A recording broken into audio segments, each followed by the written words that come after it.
Mercury here with Jupiter point of Thales. This is Venus, our soul day, and ascendant is 28 degrees Leo. Sun is exalted in Aries in the ninth house, and the midheaven conjunct Uranus. With Venus retrograde 28 degrees Pisces, she left a conjunction with, oh my god, look who ingressed Neptune.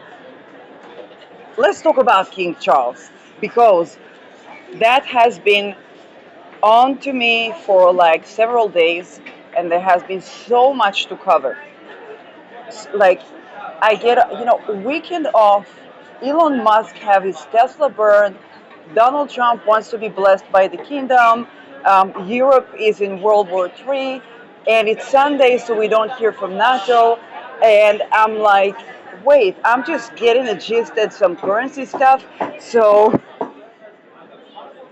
and now Neptune ingressed.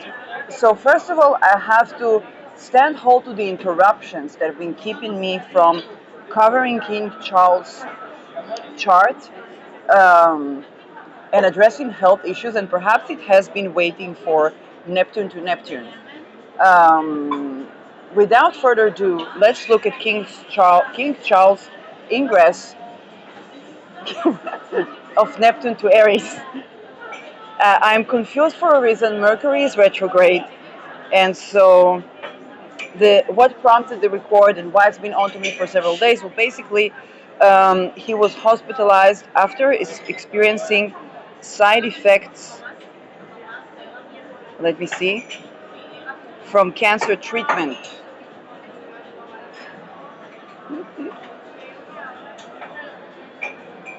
It's almost looking like a pitch to my thesis proposal, but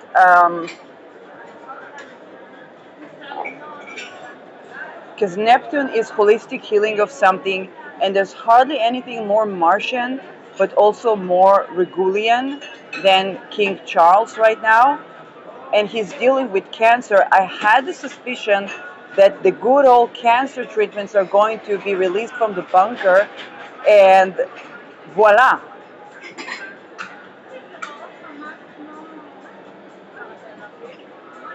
Did you know that they treat cancer with torture? Did you know that it's not necessary?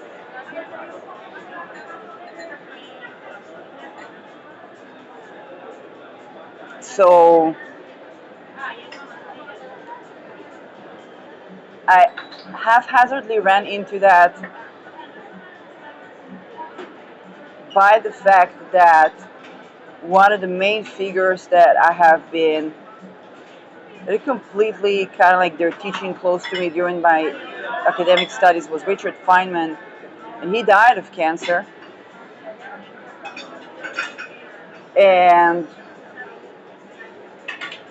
when I was just doing a sidekick teaching German, basic German to a doctor, then she heard about my thesis proposal and she told me, well, I have a colleague that and they had treatment for cancer that is it's just it's a drug you take, but you don't have to go through any torture, you don't have to go through anything, and then they give it to terminally ill cancer patients, and the patient experienced remission. Then you don't believe what happened.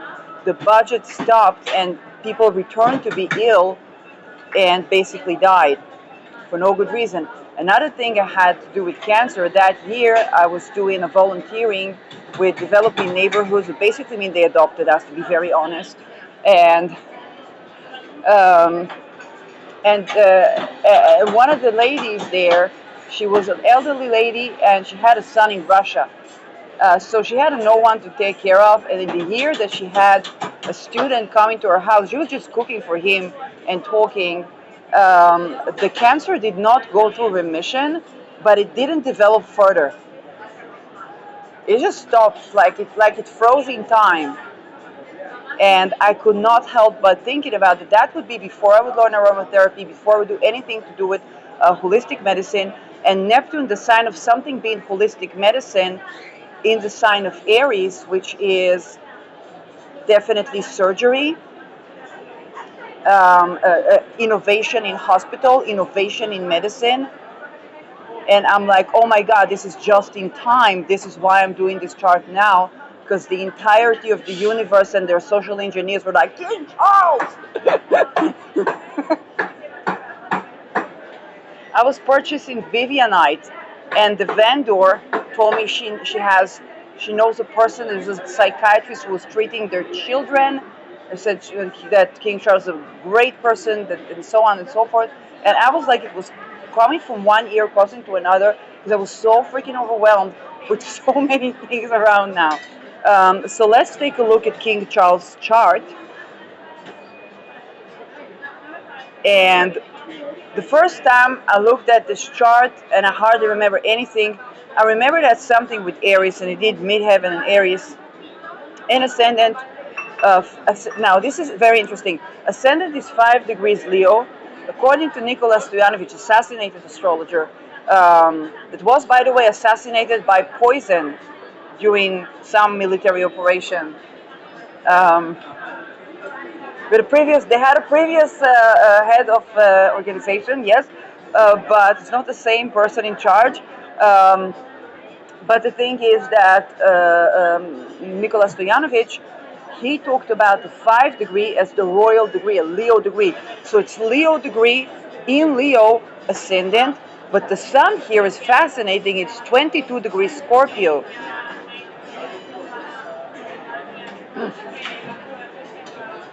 And so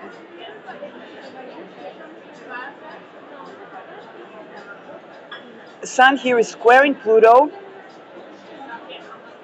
juxtaposed to Chiron, and it kind of seems like the sun's not doing very much, but it basically means that the ruler of his sun, which is a very lethal sun here, okay, this is a person that could be in charge of military, royal military. Where is Mars here? In religion. But okay, things I like about this Mars. Mars in Sag is co-present with Jupiter. This is actually not a bad thing. And Jupiter, an erratic degree. And this Mars is ruling over his midheaven and Sun, and is basically trine in Pluto. Now, this is a very creative. It's a combination that allows one to assert themselves in a powerful way, and maintain the opportunity for change in less of a crisis than the Mars square Pluto or the Mars opposition Pluto.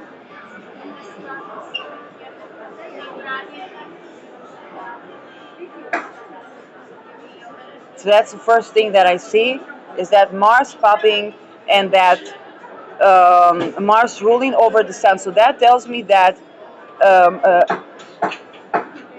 up until this point, that would be a person. If you ask who would be a rational leader of arms, I would say, if it comes to royal family, that's always in charge of the wealth decision, some of the wealth decision. Okay, they still cut dividends to the Bank of the Vatican, IRO, I think. And so, if you whatever the chain of command, you have a royal decisions. What is the royal house is involved? Okay, in emergency law, I don't know. For example, the Julian Assange trial reminded us all that Belmarsh was situated in a place where the kingdom did not have a rule over. It was either Belmarsh or the jurisdiction that was in London. I don't remember which of them, but you can go back to the Assange Mayday campaign, and there was a lot of things popped there with the jurisdiction, and you think it's like, well, the British Kingdom, it has every milestone in nearly everywhere, but it doesn't have jurisdiction in its own domain, which is London. So that is quite fascinating. And even that, I don't know how much that is true, okay? So, And then we get this Mars opposing a 29-degree Gemini. And why do I say Gemini with such an emphasis? Because the Uranus ingress this year to Gemini is going to be gigantic, and King Charles marks more of that gigantic. Mars-Uranus opposition. When I did chart of a Mordecai Vanunu, who was atomic whistleblower, and some say, well, he wanted denuclearification. I don't know what went on there, but I looked at this Mars-Uranus opposition. I said, this is the martial arts of whistleblowers. Now, this is a person who can be very rebellious, and it's a wider orb, but it's Jupiter opposing Uranus, is giving something that's non-conventional, revolutionary, can't be predicted. Like, this is a king that, for example, could go against the revolution, but he can also be the kind of king that, is like, yeah, let's abolish slavery. Just because he's Mars opposition zero. So that sounds like a fun, cool thing to do for a change. And so, and he would give that um, unexpected initiative. Mars direct is initiative.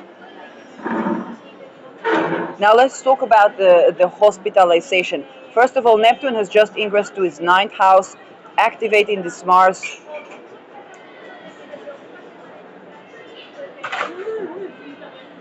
And his 6th house here is in square relations.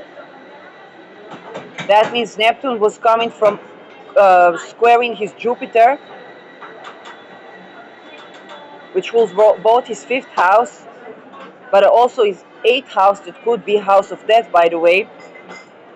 And it seems like he came out of the risk of death, but the risk of death was around something that has to do with his 8th house, which means what he is invested, his passive income, what he's invested in. That's very likely has to do with medicine, because Pisces, drugs, prescribed and unprescribed. So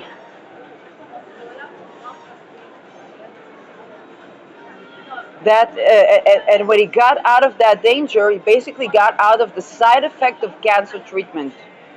I would definitely, as a holistic healer, I would definitely look deeper into that.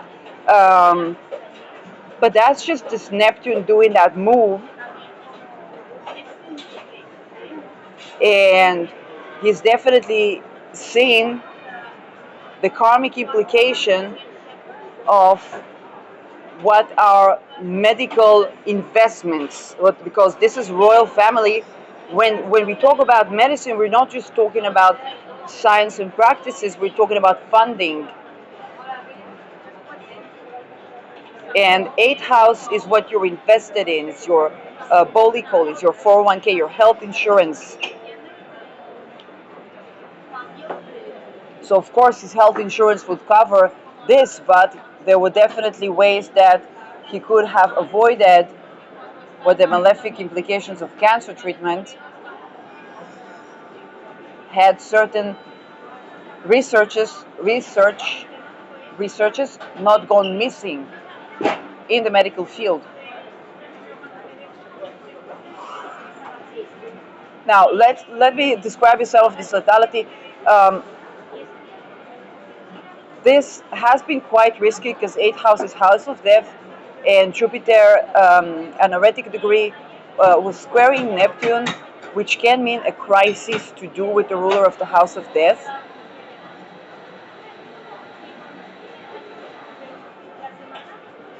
Okay, you need more significations, but it's definitely something. It's not a ruler of the ascendant, it's not his son, but when we talk about the house of death, it was definitely getting an activation here. And it's a side effect of a drug.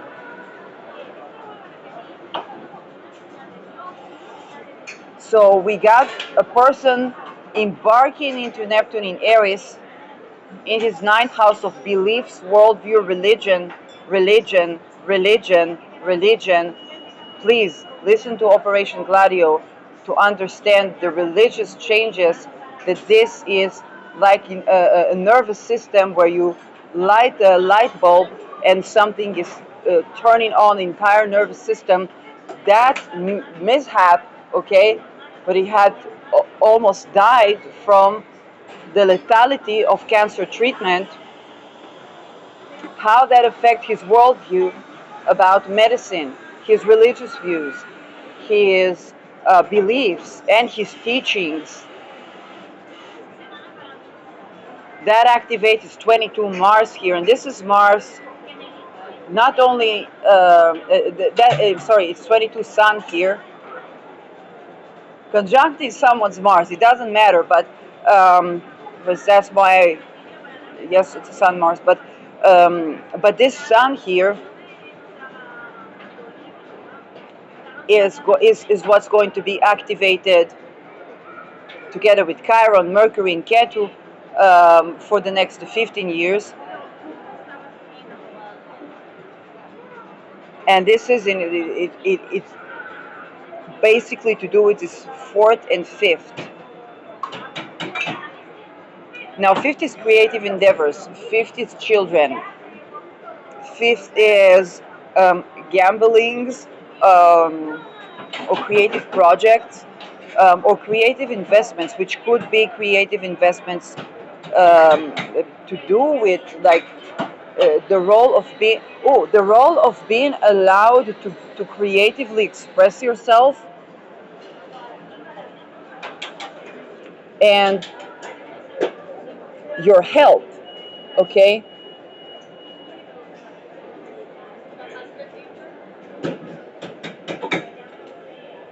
And there is a very fascinating thing here, because the 22nd degree is the to kill and be killed degree. And so, but the ruler is in the fifth house.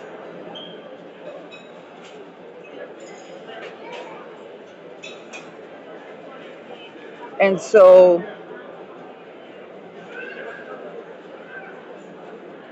it would be interesting, where would that incident taking Charles, and how important it is to make this episode with the Neptune ingress.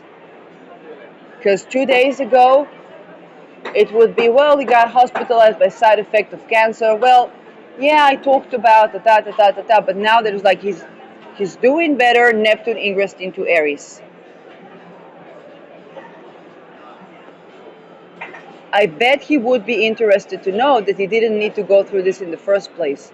I mean, none of that was fun.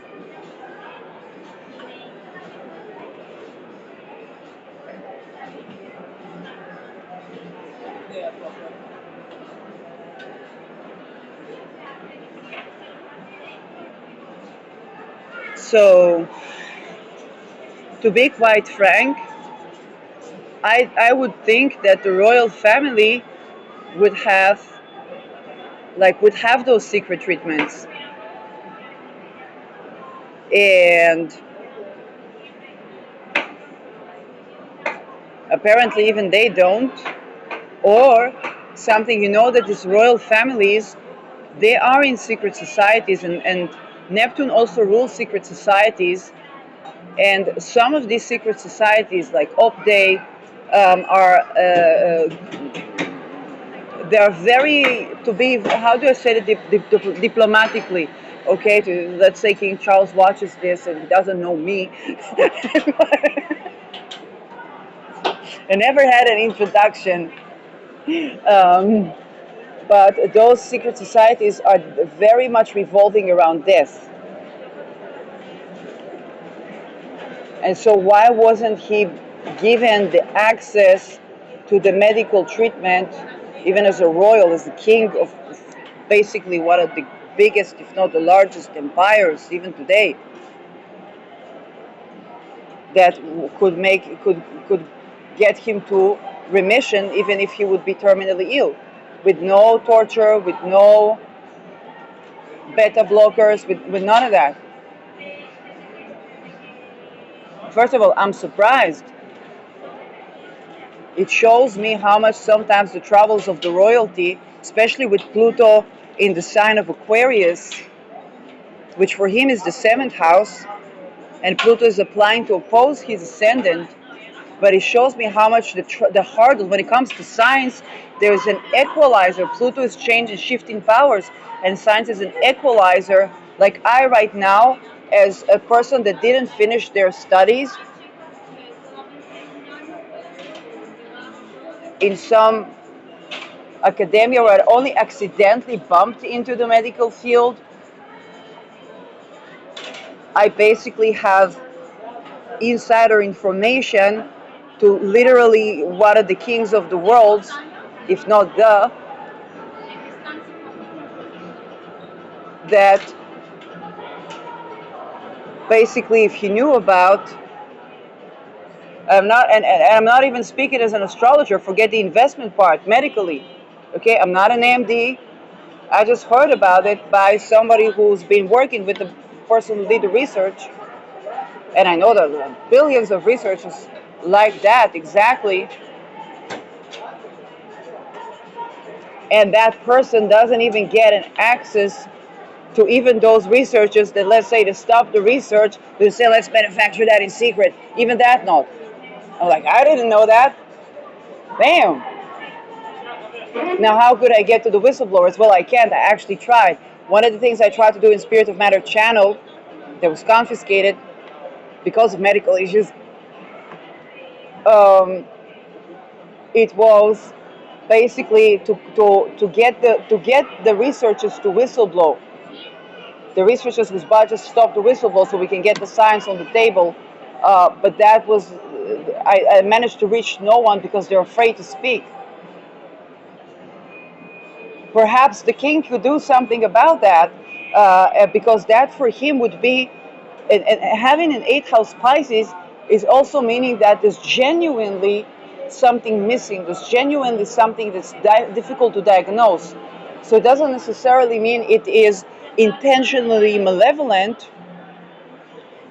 And also for his natal Neptune with Venus here, and Neptune Libra in the third house is house of communication, but also house of where you have a business.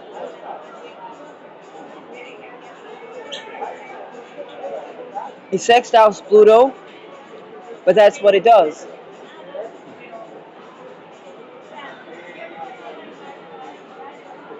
His Jupiter is in good position, but square in his eighth house. So it could be sextiling. Let's say he would say, "Oh, treatment to cancer. Let's invest in that, and funding that, funding that, funding that." But what he wouldn't see is that what the research, why the research is stopped. Okay, he has a lot of things on his mind, just like I had a lot of things on my mind before checking the chart of King Charles. I was like, King Charles is in hospital, the good health. Well, there's a world war. And this is such a satirical situation, but this is exactly Pluto in his opposing his ascendant. Okay, and I don't know the person. Okay, I've heard good things about him from people who did know him. By the way, psychiatrist, and so by a person who sold me a crystal called Vivianite, and I just bought the crystal because I said Neptune's gonna go into my second. I'm not gonna be able to buy anything I want when I want it anymore. So let's just buy what I want right now, and then basically that's how I hear about it. Yeah, we're still good with time, and so it's such a power equalizer. But you can think about Neptune sextiling is Jupiter in 2012. You said let's fund cancer research, but you wouldn't know about the research that's being stopped, and probably would have more things to do than look to his eighth house all the time. Especially Neptune makes it also like a mist. And then he would exactly be the person. You've all been talking about the people who would be fooled by the weather of the markets and the weather of the this. Every time such a research pops, the weather of the markets goes down, and then what you're being told, don't listen to the weather of the markets. Now, what if the markets are your kingdom? then the square is like, oh, that pops. But unfortunately, even though that would very likely be a person who is, because Jupiter rules tumors, and fire sign here is a sign of expansion. Okay, so growing tumor, somebody grows exponentially, and with Mars there could be inflammation, but this is not necessarily pertaining to himself. I'll talk about the Saturn in a minute. I don't know what type of cancer he has. I'm not a cancer researcher myself. Okay, I just looked into the medicine and philosophy of medicine, applied and holistic and conventional and so on, and how it pops the bubble every time those researches happen, whether it's class lawsuits against, another olanzapine or that, or King Charles, and then it reaches King Charles. Like it's nothing. Like that is so unexpected. This is a proof that Neptune sextiles Uranus still. I tell you that. And I'm glad that we're talking now that he's in good health, so that he's better. Okay, so there's also, Neptune coming out of the eighth is kind of like, well, the little stuff is over, but the other little stuff are coming from a different direction. And so this is exactly how both the common investor who's like, hey, let's do charity for cancer research, and not being told about the many successful researchers, about the fact that his investment yielded, but he can't see it because the budget stopped for exactly the successful researchers, and the flux of information was not reaching the king.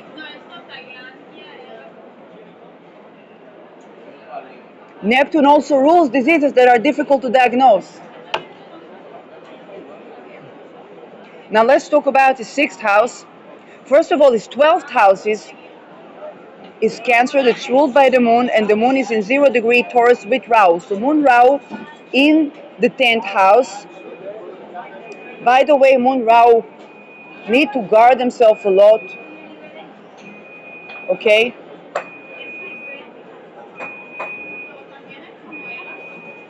And the sixth house is Saturn, ruled Capricorn. The moon is trine in Saturn. So that tells me there is in terms of health, there's a good optimization that can be done with the 6th and the 12th, with the spirit and matter. For the mental health and the physical health,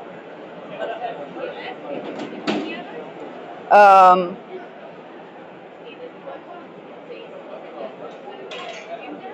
Saturn is in the second house.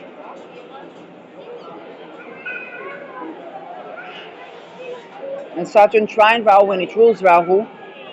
So this actually is okay. Saturn is in Gemini sign. I'm sorry, Virgos is Mercury sign, and Mercury is with Ketu. So it tells me immediately that the mental and physical health is a karmic. Something karmic has to do with that.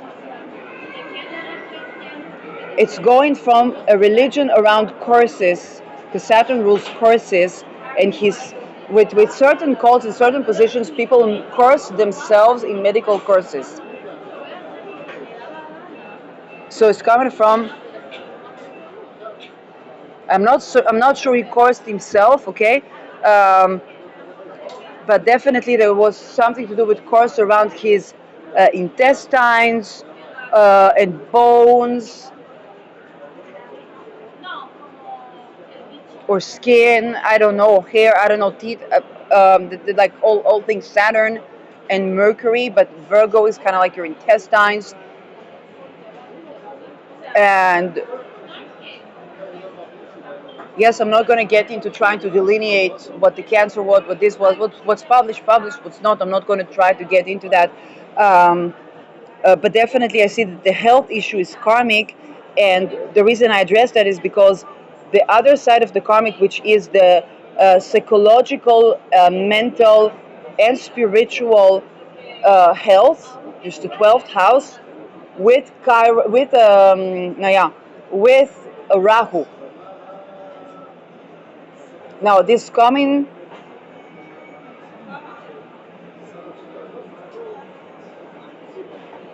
now that also tells me that the Rahu moon is people usually suffer from a lot of attempts on their moon. Okay, a lot of courses, a lot of this, a lot of that.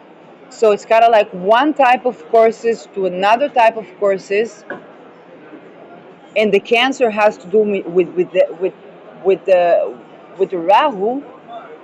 Venus is with Neptune in the third house of communication. Venus is strong in Libra in her home sign. Um, the conjunction to Neptune can be around surrendering um, some of where it's going. Okay, whether it's legacy or um, those health issue situations. Now this is interesting because his moon Rahu, my channel's Jupiter point of Talis, his moon Rahu is a Jupiter point of Talis between his own Jupiter and Uranus.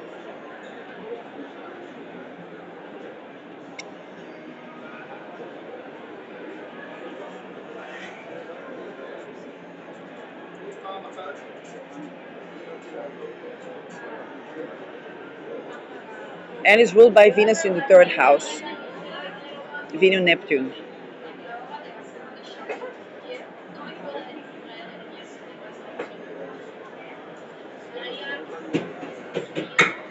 So it's basically a point of Taurus between his 11th and 5th.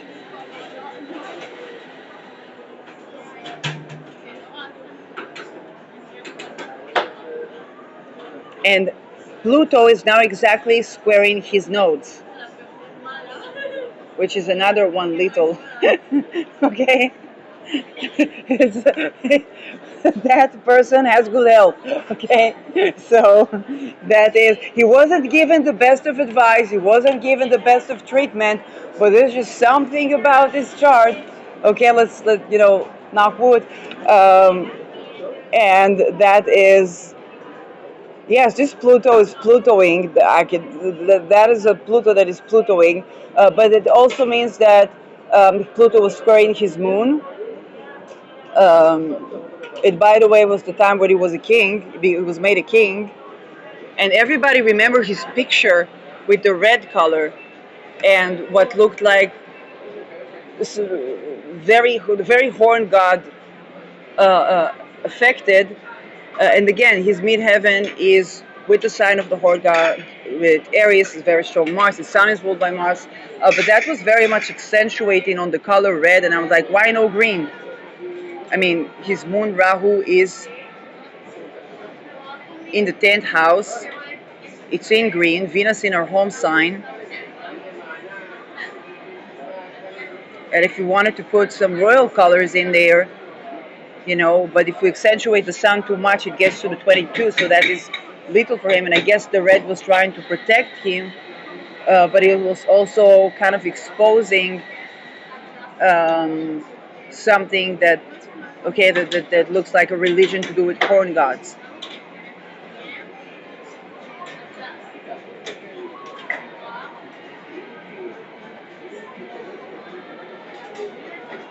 And so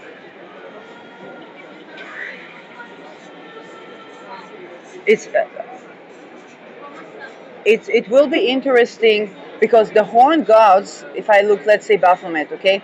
With Baphomet, you juxtapose polarities. It's a very mercurial tendency. It's also considered, derives itself from god of medicine. Okay, it's not that Baphomet is god of medicine, but the symbols of Mercury, Hermes, the medicine, the medical field, alchemy, the polarity, the juxtaposition of oppositions, is something that's very much to do with that.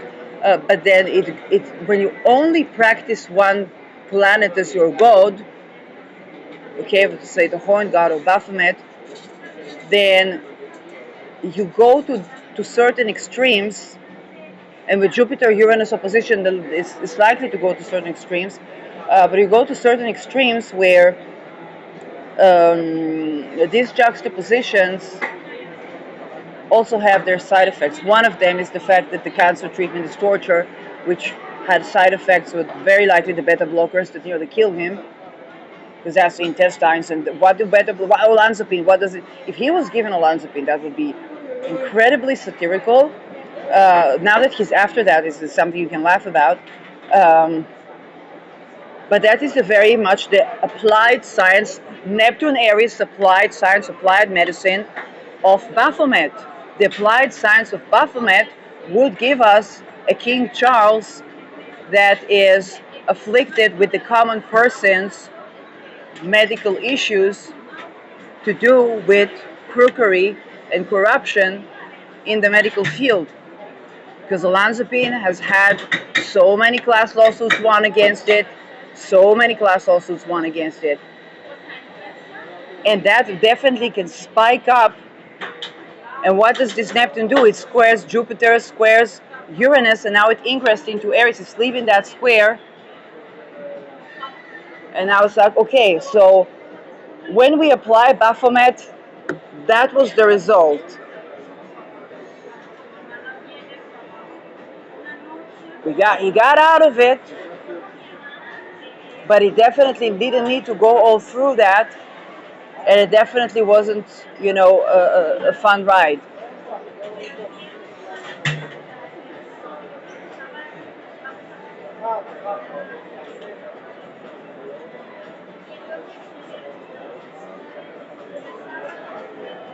Now, perhaps there's something to do, because this is his ninth house, with adjusting our applied sciences. So maybe Baphomet is good in idea. The idea, when if you tell me, oh, surely you don't know they're Satanists, they're this, they're that, I say, okay, what do they believe in? Well, juxtaposing polarities. And I'm like, isn't that what art is made of?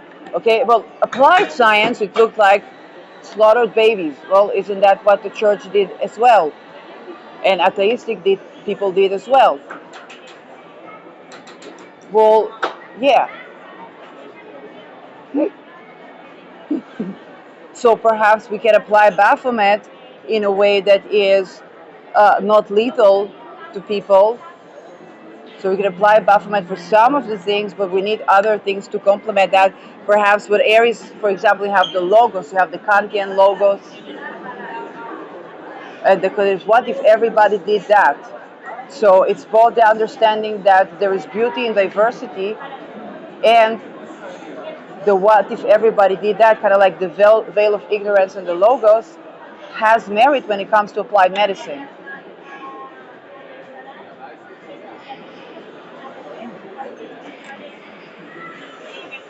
Now again, that's in touch of the spirit of the time. So I would be very excited to be following King Charles in the aftermath of this quite deadly crisis, and reading about what he has to say, and of course wish him good health. If you ask me for like a tip or something like that, I would say on a ninth house level, because where Neptune ingress, a good meditation on Immanuel Kant and the Logos Mom later.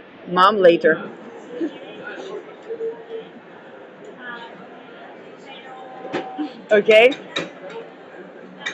and then I'm just going to YouTube now.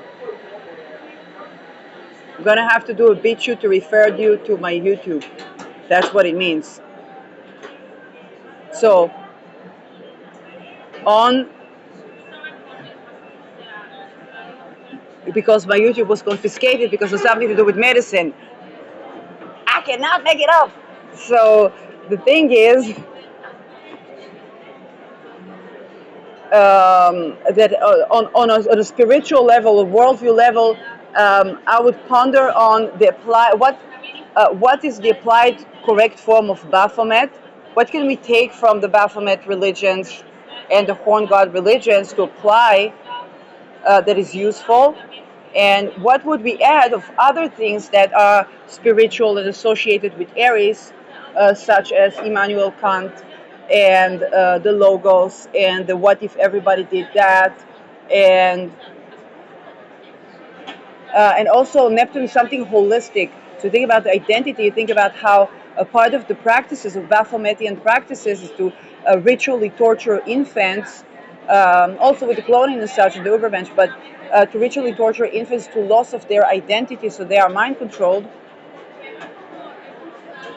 And so identity and sovereignty is very important for overall health, especially in terms of inflammation.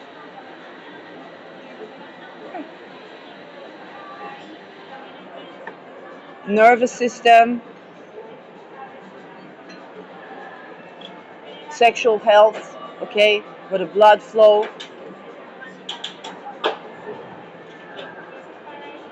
um, and even making a good decision in life, because that's sovereignty, right? Is to assert ourselves, to be who we are, but also to do ourselves. So this is something I would definitely, I am meditating on myself, and definitely I can see that that could assist. And how is what we do for fun healthy for everyone? Okay, if everybody did that for fun, would that be good?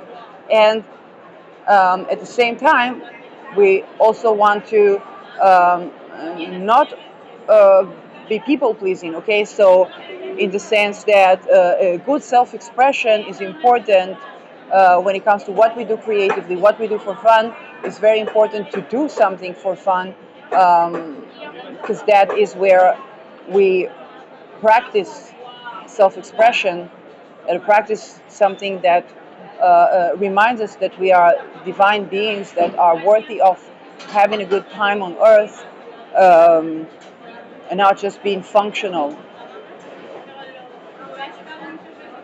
And that way we can also treat others in the same respect. So good health to King Charles, and very timely episode. I will have to structurally channel to get my BitChute viewers to view my YouTube, so that they can so that that can get some traction. Um, but that is all in all very interesting.